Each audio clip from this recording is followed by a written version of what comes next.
నమస్కారం, మీరు చూస్తుంది TG24 టీవీ. నేను సుమలత. ముందుగా బులెటిన్ లోని ముఖ్యాంశాలు. ఉచిత వైద్య శిబిరాలను అందరూ సద్వినియోగం చేసుకోవాలి. BRS LP whip MLA KP Vivekanand. మిడితూరులో కలెక్టర్ రాజకుమారి ఆకస్మిక తనిఖీలు.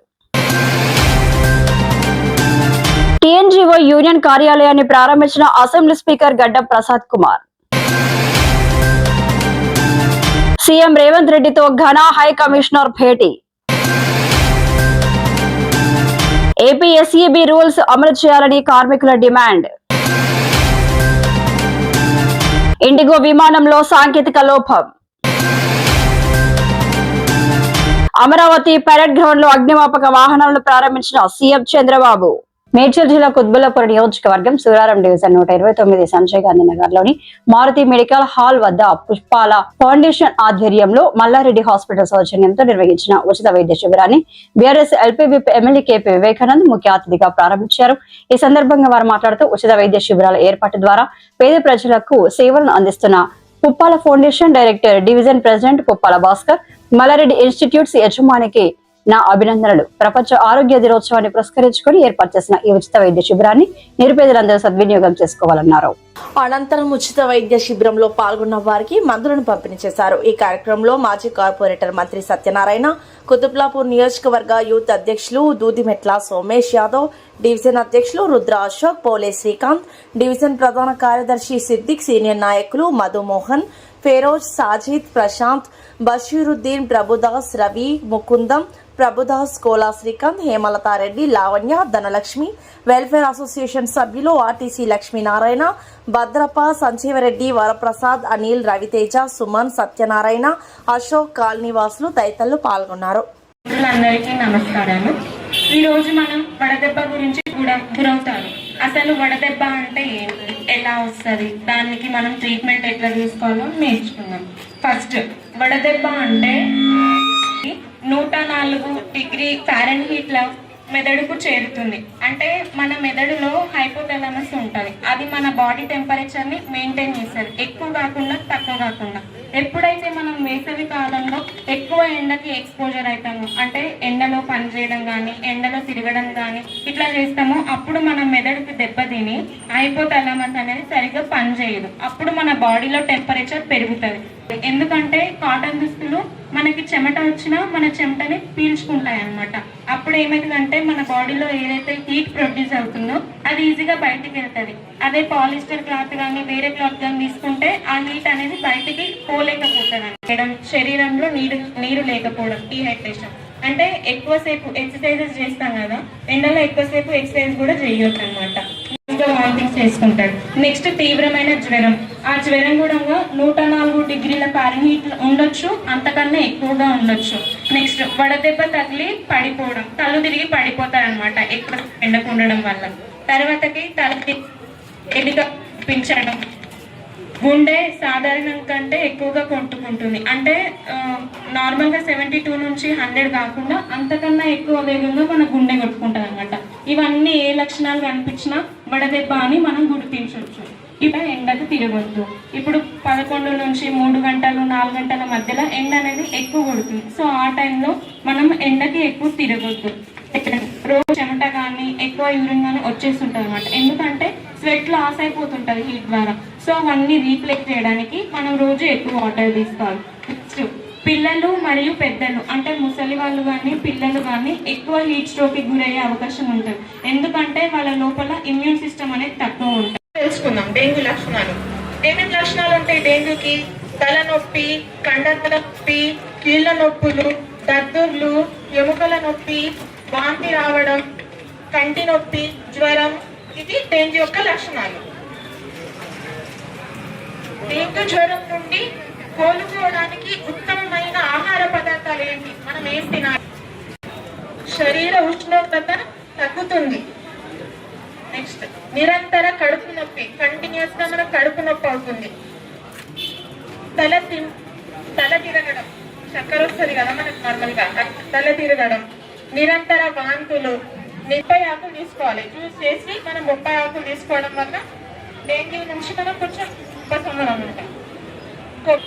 కివి, వెల్లుల్లి, ఇటువంటి ఆహార పదార్థాలు మనం తీసుకోవాలి. నీటిని తొలగించి ప్రాంతాలను మూత పెట్టండి. నిల్చున్న నీళ్లు మనం క్లీన్ చేసుకోవాలి. నీళ్లు నిల్వ ఉంచకూడదు ఎక్కడ కూడా. రక్షణ దుస్తులు ధరించండి.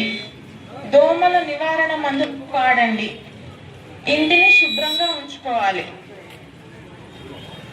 పైకప్పు గడ్డ స్పష్టంగా ఉంచుకోవాలి.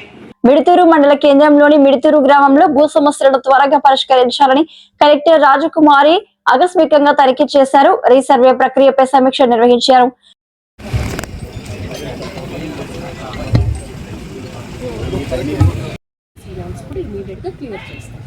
ఇప్పుడు జిల్లాలో మిగులు భూములు కూడా ఎక్కువ ఉన్నాయి. దగ్గర 29,000 ఎకరాలు ఉన్నాయి. మిట్టూరు మండలంలో కూడా ఉన్నాయి. మిగులు భూములు అన్నది ఎవరో ఒకరు పట్టదారు ఉండాలి. అక్కడ అది గవర్నమెంట్ ల్యాండ్ అన్న అయి ఉండాలి, లేదంటే పట్టదారు పేరన్నా ఉండాలి.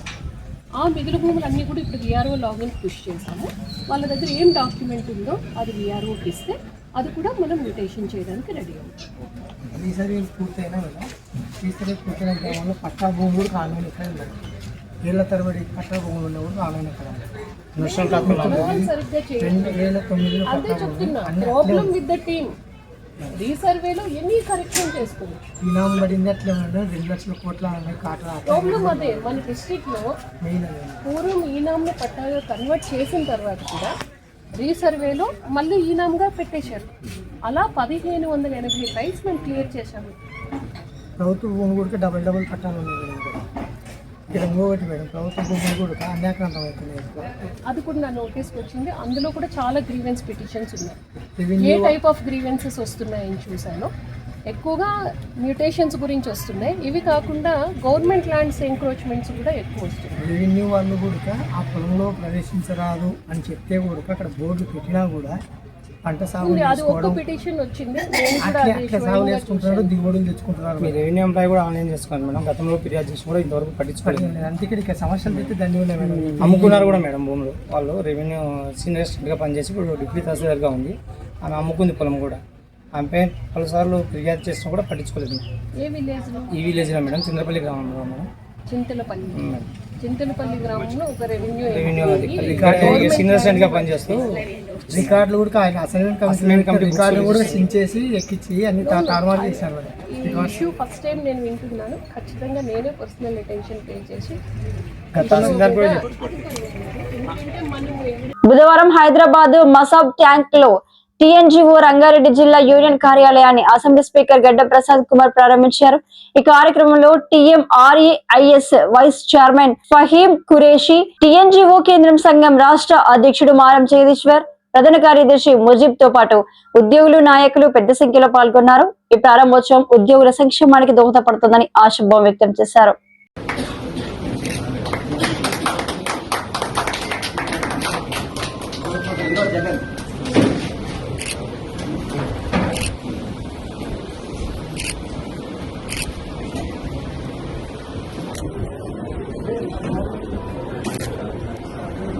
బుధవారం హైదరాబాద్ లోని జూబ్లీ హిల్స్ నివాసంలో తెలంగాణ సీఎం రేవంత్ రెడ్డిని వాసి ఓబిరి డాన్స్ మర్యాదపూర్వకంగా కలిశారు. హై కమిషనర్ గా బాధ్యతలు స్వీకరించిన తర్వాత ఆయన తొలిసారి హైదరాబాద్ ను సందర్శించారు.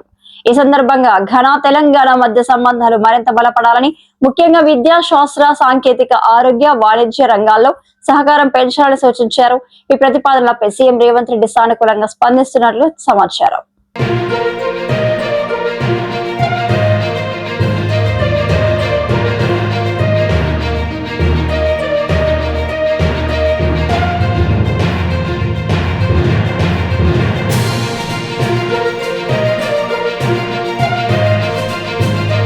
పది సంఘాలతో TVAEJSగా ఏర్పడి ఒకే సంస్థలో ఒకే రూల్స్ ఉండే విధంగా రెగ్యులర్ ఎంప్లాయీస్ ను గుర్తించే APSEB రూల్స్ గుర్తించాలని రాష్ట్ర వ్యాప్తంగా 23,000 మంది కార్మికులు నిరవధిక సమ్మెలో పాల్గొనడం జరిగింది. అందులో భాగంగా రాజేంద్రనగర్ డివిజన్ కార్యాలయం ఎదుట వందల సంఖ్యలో ఆర్టిజన్ కార్మికులు సమ్మెలో పాల్గొనడం జరిగింది. తక్షణమే ప్రభుత్వం యాజమాన్యం న్యాయమైన డిమాండ్లపై స్పందించి రాజేంద్రనగర్ డివిజన్ జేఏసీ తరపున డిమాండ్ చేస్తున్నాం, లేని ఎడల నిరవధిక సమ్మె కొనసాగిస్తామని, రాష్ట్రం అంధకారంలో ఉంటుందని హెచ్చరించడం జరిగింది.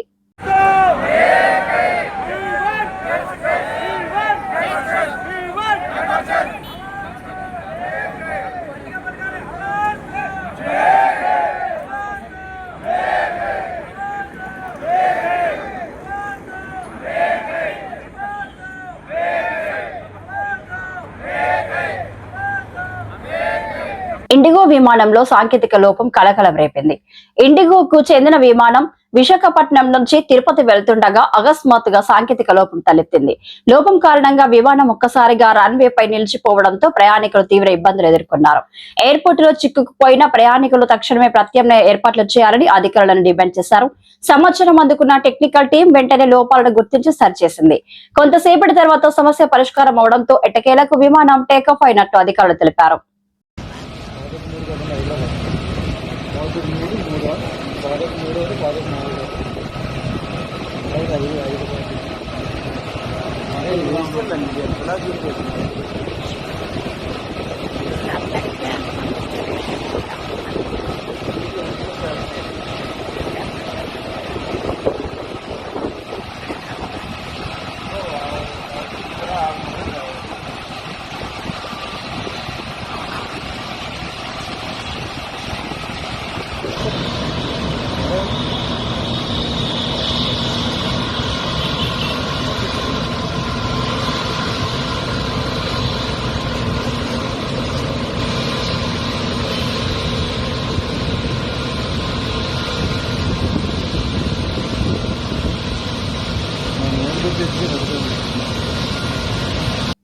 అమరావతి పెరేడ్ గ్రౌండ్ నుంచి అగ్నిమాపక శాఖ ఆధునీకరణలో భాగంగా కొనుగోలు చేసిన వాహనాలు, పరికరాలను సీఎం చంద్రబాబు నాయుడు ప్రారంభించారు.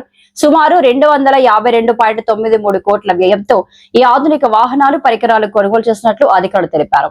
విపత్తుల సమయంలో ప్రజల ప్రాణాలను కాపాడేందుకు కేంద్ర నిధులను సమర్థంగా వినియోగించిన అధికారులను సీఎం అభినందించారు.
మరిన్ని తాజా అప్డేట్స్ కోసం TG24 టీవీని చూస్తూనే ఉండండి.